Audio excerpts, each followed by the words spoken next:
Hi,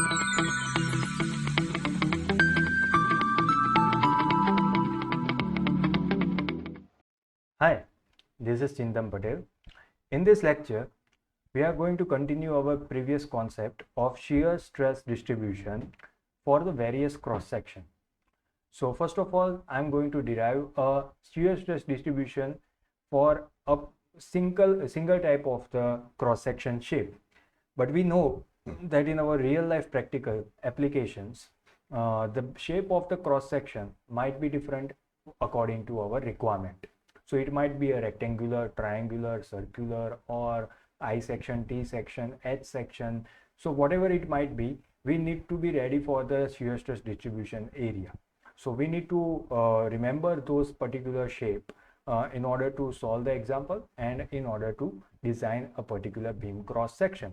So first of all, let's get started with the derivation of the first shape, that is nothing but the rectangular shape of cross section. So we have taken a rectangular shape of cross section in order to understand the shear stress distribution.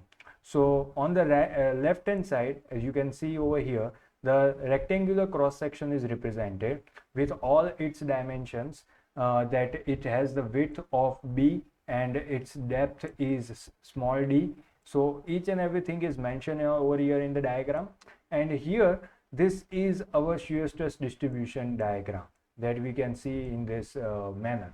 Now how this shape has been generated or how we got this type of a shear stress distribution, that will be explained using a proper derivation.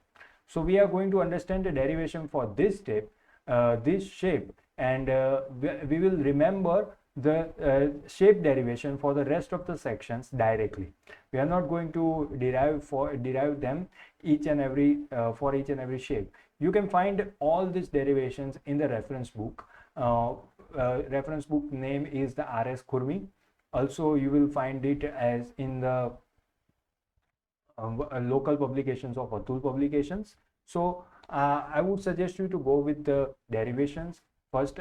If you are able to derive for this shape, then you will be able to understand for the rest of the shapes. So let's get started with the first introduction, that is nothing but the width and depth of the rectangular shape. So B is the width and D is the depth. Using our shear stress formula, that is nothing but the FA y bar upon IB that we have derived in our previous lecture. Now here we need to find out each and every parameter in order to put them into this equation. So we will just put it as equation number 1, and now we will find out the area of the cross section. So how can we find out the area of the cross section? For a rectangular it is easy to find out the area, but because it is nothing but the width into depth. But first of all, we have taken only this much area, the shaded area that you can see in your diagram. Only this much area has been taken. So we need to find out this area first. So how can we find this area? So first of all, this area has the width of B, that is the same as the rectangular width. So that is the horizontal dimension that we get over here, and we need to find out its depth. So how can we find its depth? That for that we have used one geometrical dimension over here, that this below line is situated at the y distance from the neutral axis. So if you subtract the if you subtract y from the d by 2, then you will get this much height of the shaded area. So that's what we need. This is our width of the shaded area and this is our height of the shaded area. It will give us the area of the shaded area. Now we need y bar. What is y bar? Y bar is the distance of centroid from neutral axis. Remember these things, it will help you to understand the examples. So what is y bar? Again, y bar is the distance of centroid. Which centroid? The area that you are focused to find out the shear stress. So we have focused only this shaded area, and this shaded area is rectangular, so its centroid would be over here. So let's say this is our centroid. So the distance of this centroid from neutral axis is represented by y bar. So this is y bar. distance of centroid from neutral axis. So we need to find out this distance. How can we find it? So we already got this height. We already got this height by getting it calculating the d by 2 minus y. So this distance, the only vertical half distance, can be calculated by 1 by 2 d by 2 into y. So this is our only half distance of the shaded area.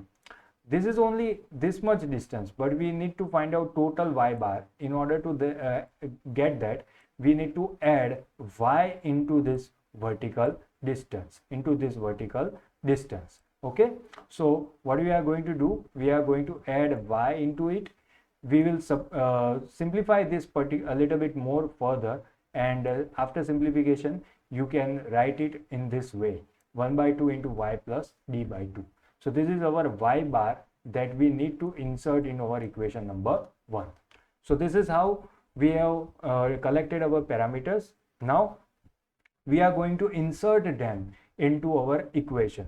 So you will see that our equation is over here, in which we have inserted y bar and area, a into y bar. Both has been inserted like this. We will just cancel out b from numerator and denominator, so that it can be simplified a little bit more. If you simplify this further, then you will get that 2 is over here, I is remaining, f is remaining, and d by 2 and d by 2. Along with that, we will get the simplified bracket as d square by 4 minus y square. This is our final bracket of shear stress. So this is our equation of shear stress for particular rectangular cross section. This is a specified equation or customized equation for particularly rectangular shape. Now what we are going to do, we are going to find out the value of shear stress at different distance. We are taking neutral axis as reference. So as this is a reference, all the distance at this reference will be equals to 0. This much distance at the top distance from the reference axis will be considered as d by 2. Similarly, if you want to go for bottom, then also you will see that this much distance is nothing but d by 2. Okay, so what we are going to do, we are going to insert this distance in our equation.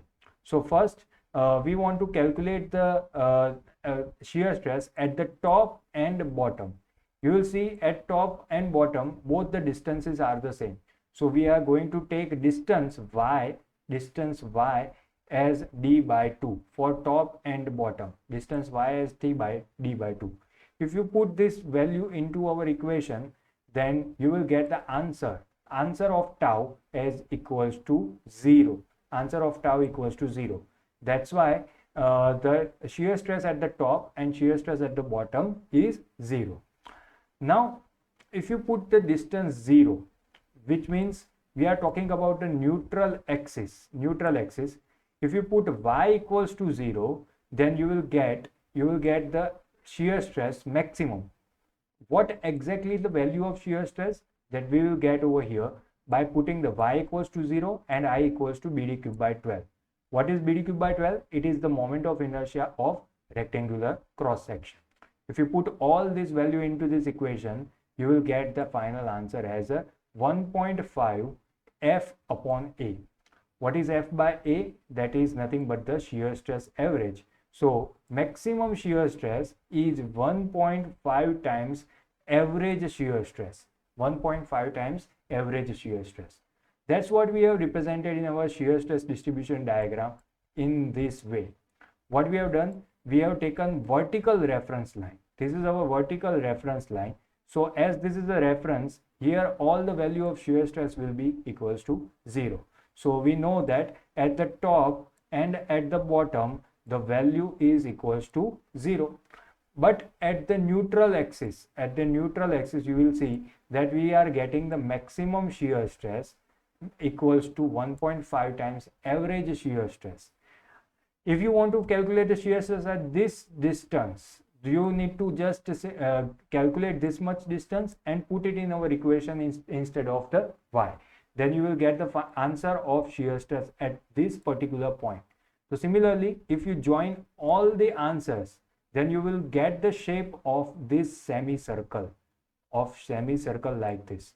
So what we are going to do next now, whenever in your application they give you the cross section area of the beam as a rectangular cross section, and if you are required to draw a shear stress distribution diagram, then we are going to draw a semicircle by default without even calculation, because we know that for rectangular shape the shear stress distribution diagram would look like this. It would look like a semicircle.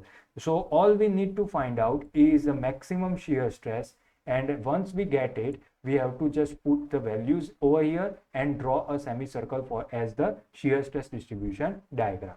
So this is how we have derived the shear stress distribution diagram for the rectangular section.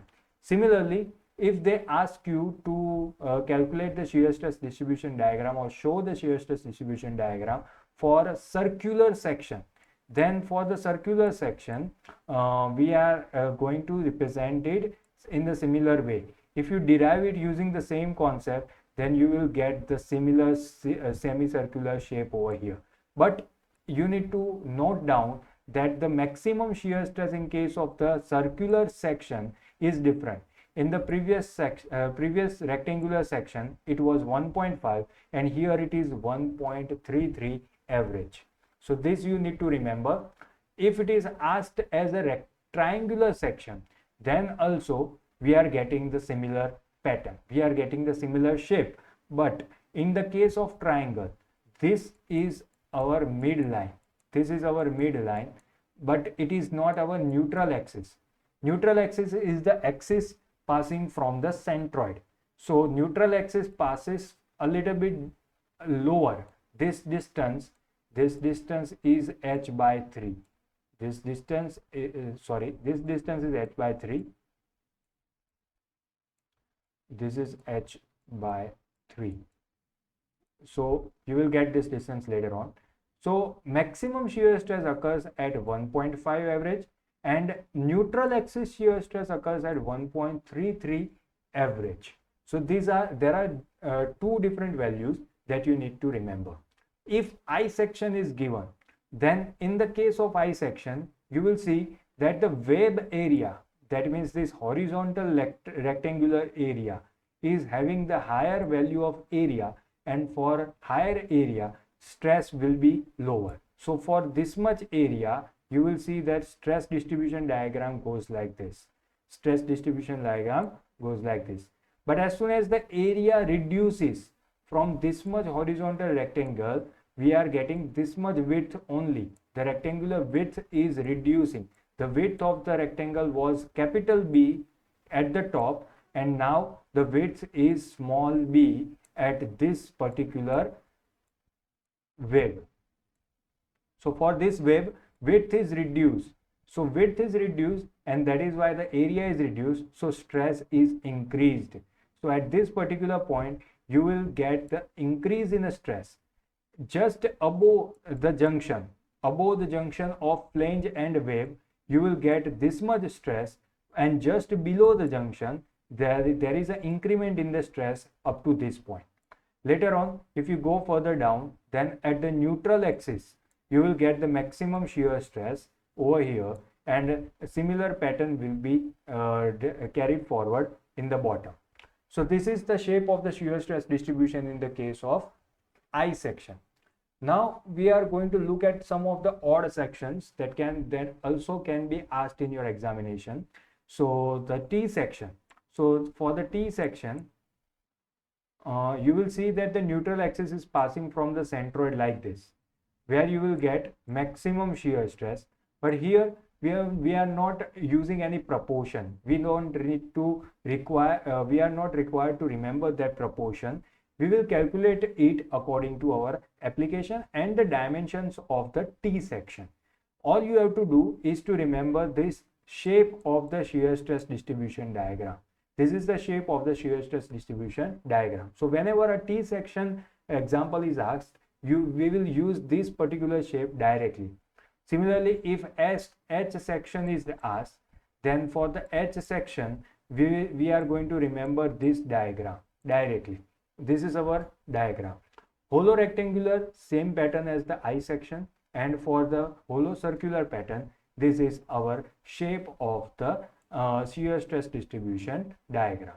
Here in this slide, we have not written any proportion like a tau maximum equals to 1.5 times tau average or anything like that, because in these particular sections we need to calculate according to our dimensions, according to our applications. So we don't have to remember particular that proportions. So this was the basic information that you need to understand and remember before starting the examples.